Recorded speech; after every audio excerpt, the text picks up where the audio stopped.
देख के मनवा मोहाय, नाक में नथनी कान में कुंडल, गले बेजंती माला सुहाय, मोती जड़ा मुकुट है साजे, हंसा पे आसन है लगाए, 64 जोगिन चवर डुलावे, सारा जग पूजे सिरना, यही कथा है बहुत पुरानी, कथा को सुनिए ध्यान लगा, दुर्जन सिंह थे मैहर के राजा।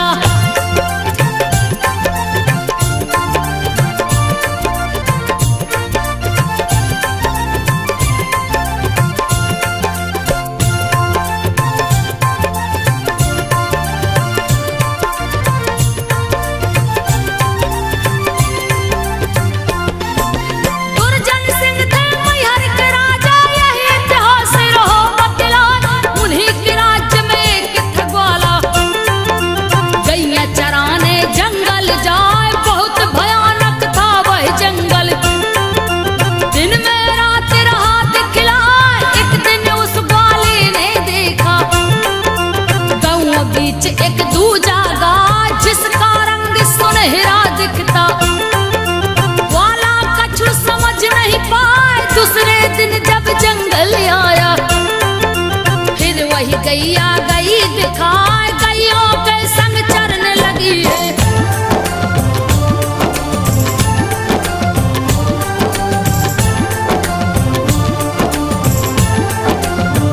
गैयों के संग चरने लगी है, ग्वाला देख विचार बनाए, पता लगा के आज रहूंगा, मालिक से इसके मिलूंगा जाए, मांगूंगा मिलके चरवाही, दूंगा सारा बात बताए, आपकी गैया रोज चराऊं, यही ग्वाला उम्मीद लगाए, शाम हुआ जब गैया चली है, ग्वाला एक टकरा हाथ दिखाए, पीछे लगा है उस गैया के, गैया पर्वत ऊपर जाए, ग्वाला उसके पीछे पीछे,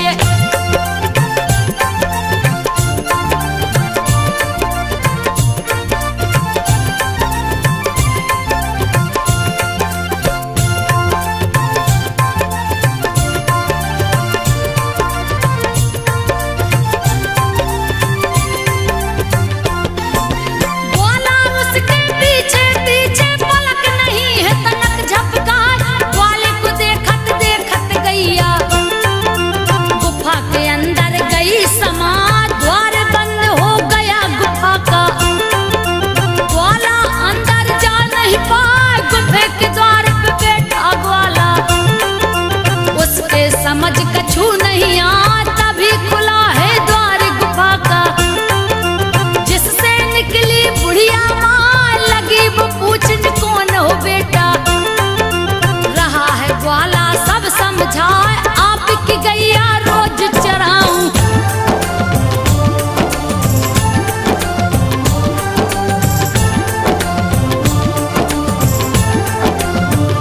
आपकी गैया रोज चराऊं, पेट वास्ते कछु मिल जाए, जो इच्छा हो दे दो मैया, आया हूँ बड़ी आस लगा, बूढ़ी माँ बोली ठहरो बेटा, गुफा के अंदर गई समा, सूप मिलाई जो के दाने,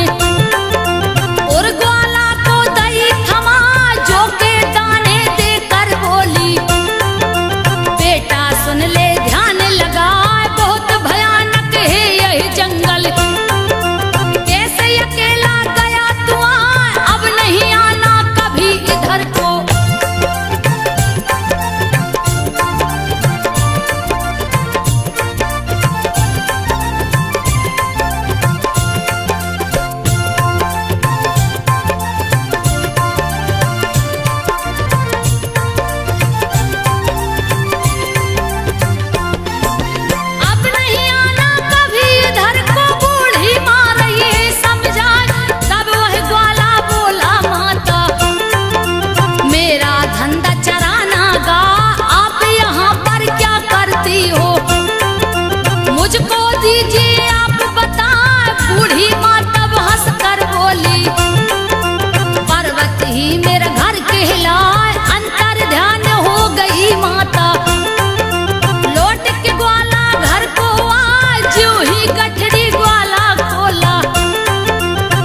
की जगह जवेरात दिखाए, हीरे मोती चमक रहे हैं।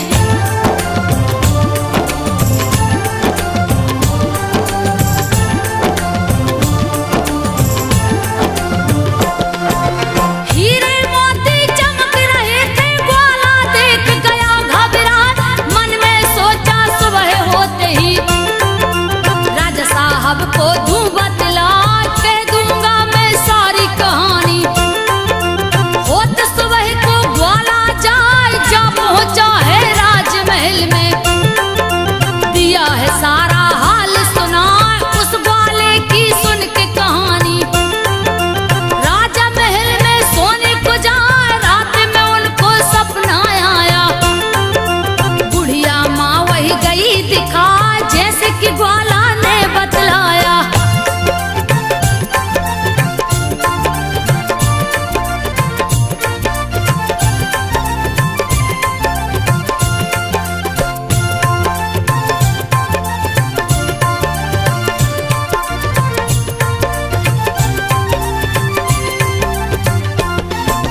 जैसा कि ग्वाला ने बतलाया, माँ ने दर्शन दिया दिखा, आदि शक्ति माँ सारे दहू में। सुन लो राजन ध्यान लगा, जहाँ पहाड़ी पे रहती हूँ वहीं पे दे मढ़िया बनवाए, भक्तों के लिए रास्ता बना दो, पूजा मेरा दो करवाए, मेरे दर्शन से पूरे मनोरथ। दुर्जन सिंह को दी समझाए, सुबह होते ही महाराज ने उस ग्वाले को लिया बुलवाए, उसको ले उस जगह पे पहुंचे।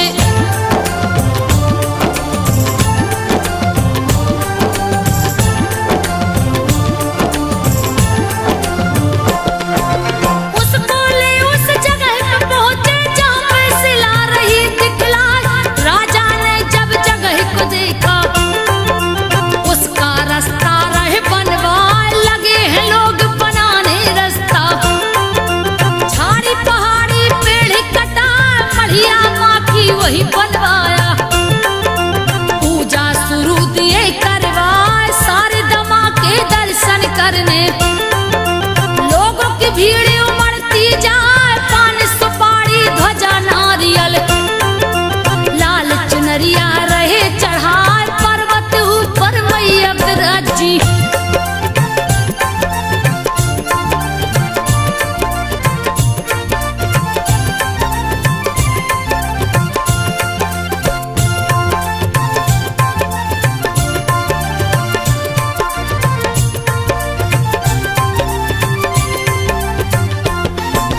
पर्वत ऊपर मैया विराजी, जंगल चारों ओर दिखाए, आल्हा तलैया आल्हा अखाड़ा, आल्हा जहाँ रियाज को आए, परम भक्त था माँ शारद का, पूजे रोज चरण सिरना। एक दिन की है बात तो सुनिए, आल्हा सोया पलंग पे जाए, सपने में आई माँ शारदा। आल्हा देख गया चकराए, नींद से आल्हा जब जगा है, सारे दमा को सामने पाए, आल्हा से माँ शारदा बोली।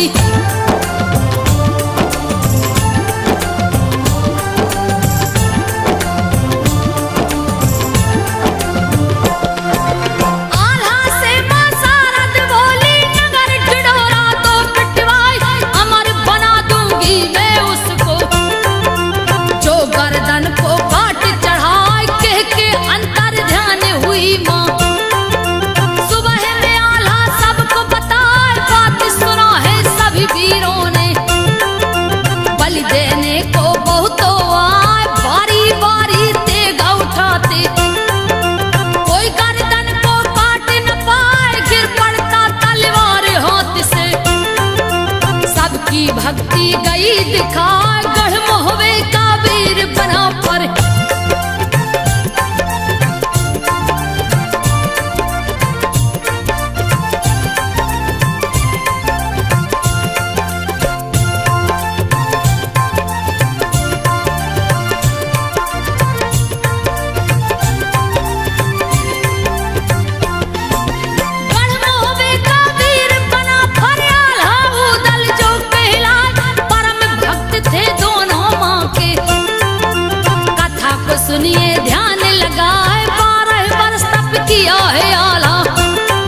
पर्वत दिए निराय माँ शारद के दर पे पहुंचा,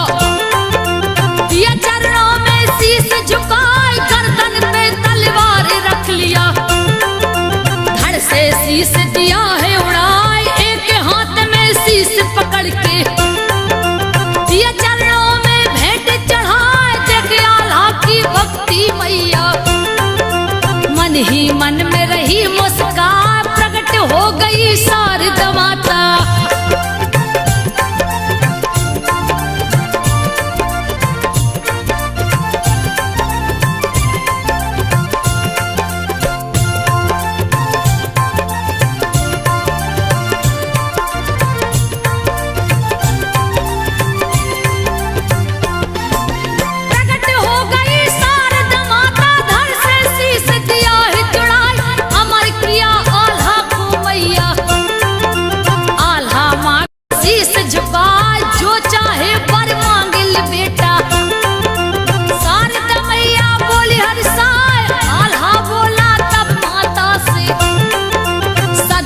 पूजा करू सिर ना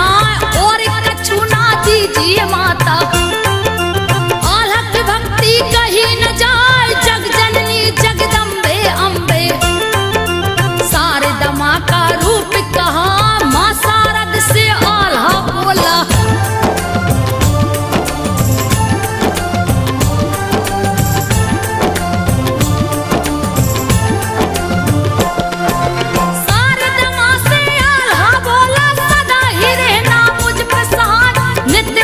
मुझे दर्शन देना, तू जी कछु भी इच्छा ना, एऊ मस्तक है शारदा माता, आल्हा को वर दे कर जाए, मैया से वर पाके आल्हा, खुशी से फूले नहीं समाए, कोई रण ना आल्हा हारे, भुजा पे मैया भई सहाय, जिसका जग में नाम अमर है, जिसको कोई जीत न पाए, आज भी आल्हा दर पे आता।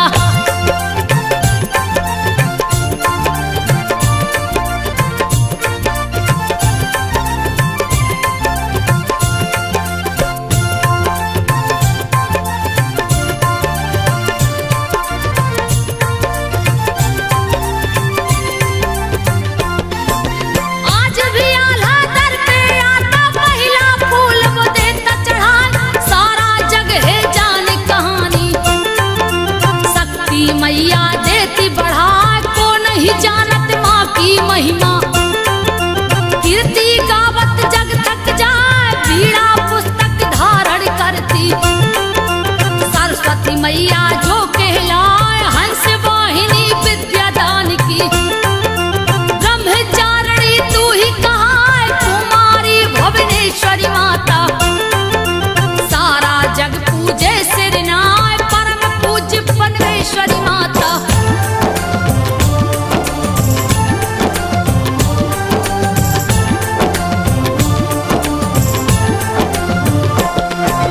परम पूज्य परमेश्वरी माता, नाम की सुमरत दुख मिट जाए, काली कराली तू बिकराली,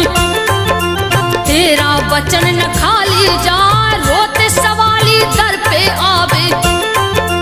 हंसते हुए वो घर को जाए, एक सच्चा दरबार है तेरा, पर्वत वासिनी तू कहलाए, अति शीघ्र फलदायिनी माता, वेद पुराण रहो बतला, वह दौलत दुनिया का पाता, जिसका स्वर माँ देती सजाए, मई हर वाली शारदा मैया।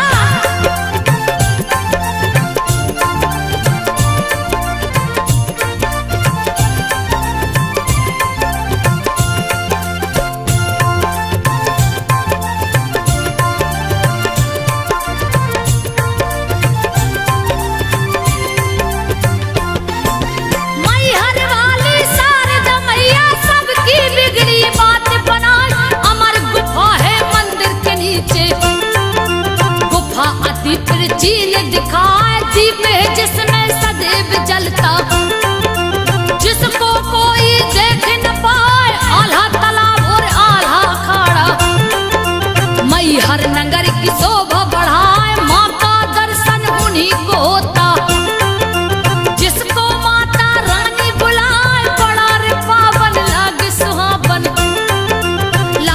सजा है गगन लहरा, चलो रे भक्तों मैहर नगरी।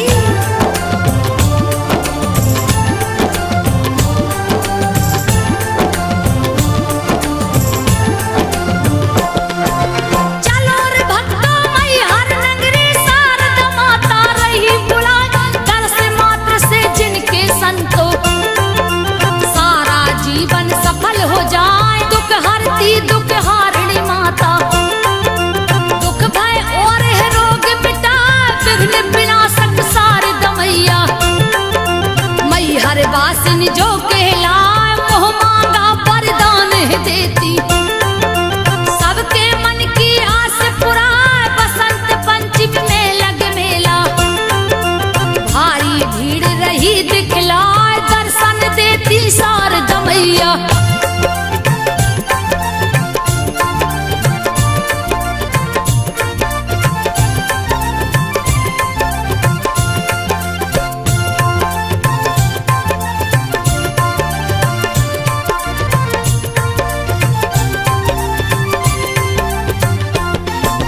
दर्शन देती शारदा मैया, कितने भक्त लिए अजमाए, आल्हाऊ दल मचला इंदल, सबको मैया गई दिखाए। इसकी महिमा कौन बखाने, जिनके हाथों जग है रचाए, सती के संग जहाँ शिव है विराजे। सिद्ध शक्ति पीठ धाम कहा है, बाई और शारद मैया के, नरस है भगवान रहे दिखाए, जहाँ विराजे माँ जगदम्बे। चलो रे भक्तों दर्शन पाए, सब कुछ देती शारदा माता।